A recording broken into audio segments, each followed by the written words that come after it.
It was the spring of 2021.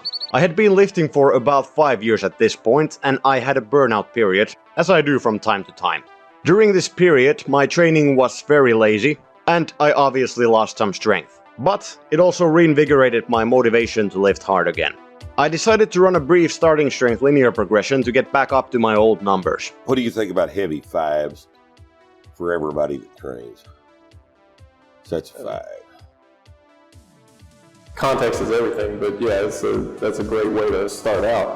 This was a very basic setup, doing 3x5 heavy squats every workout while alternating 3x5 bench press and overhead press, and alternating 1x5 deadlifts and 3x5 chin-ups. Only working out 3 days per week also worked really well after my 2-month hiatus, where I barely worked out once per week. My numbers started moving up pretty fast, and it didn't take a long time until my squat hit my previous PR. But then it just kept on improving. Naturally, I decided to go all in and start eating 4,000 to 5,000 calories per day to ensure that the progress will go on for as long as possible. Eventually, I failed at 165 kilos, which I got for 1 set of 5, 1 set of 4, and 1 set of 2. For reference, my previous PR was set less than a year prior, and it was 1 set of 5 at 152.5 kilos. Now, it was a pretty smooth ride until this point, except for the last few sessions, which were all terrible, gruesome grinders. Though, me being someone who did starting strength as a novice in 2017, I was very much used to that, and actually expected much worse. Anyway, I thought to myself, holy shit, I got this far in one go. Imagine how far I can get if I do a reset and switch to the advanced novice progression model. While, of course, still eating about 5,000 calories per day. Gotta recover, right? Yeah. Now, my body weight was already 102 kilos, and I should have stopped here. I had beat my previous PR by 12.5 kilos as an intermediate lifter, for fuck's sake. The things we do for gains. So, I reset my squat back down to 145 kilos and started building it up again. Now only squatting heavy twice per week on Monday and Friday, while keeping the Wednesday session light, aimed at maintaining movement proficiency while still letting the body to recover. This actually resulted in me breaking my old record on the bench press. I suppose it is easier to bench after light squats rather than heavy squats, so hooray for that small achievement.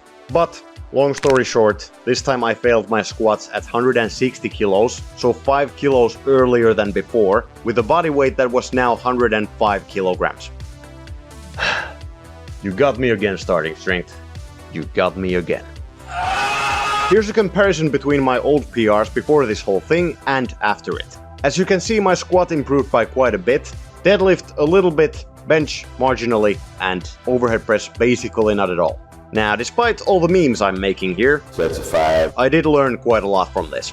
I think my squat went up so much during the first progression because my body got technically and neurally efficient at performing heavy fads often. Additionally, I was fresh off of a 2-month hiatus, so my joints were able to take such a beating. Once I switched to the advanced novice progression, I was only squatting heavy twice per week, so my efficiency went down, and I had built up enough lower back fatigue at this point that it was now limiting my performance despite the middle session of the week being lighter.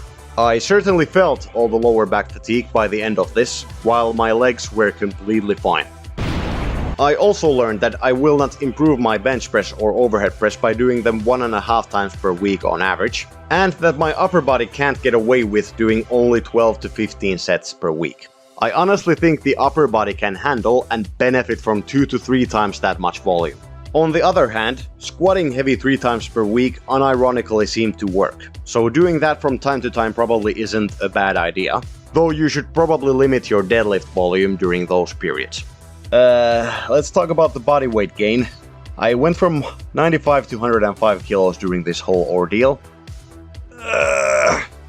This is a good example of losing sight of what's realistic as an intermediate lifter, then going too far with way too much optimism, and basically just getting fat.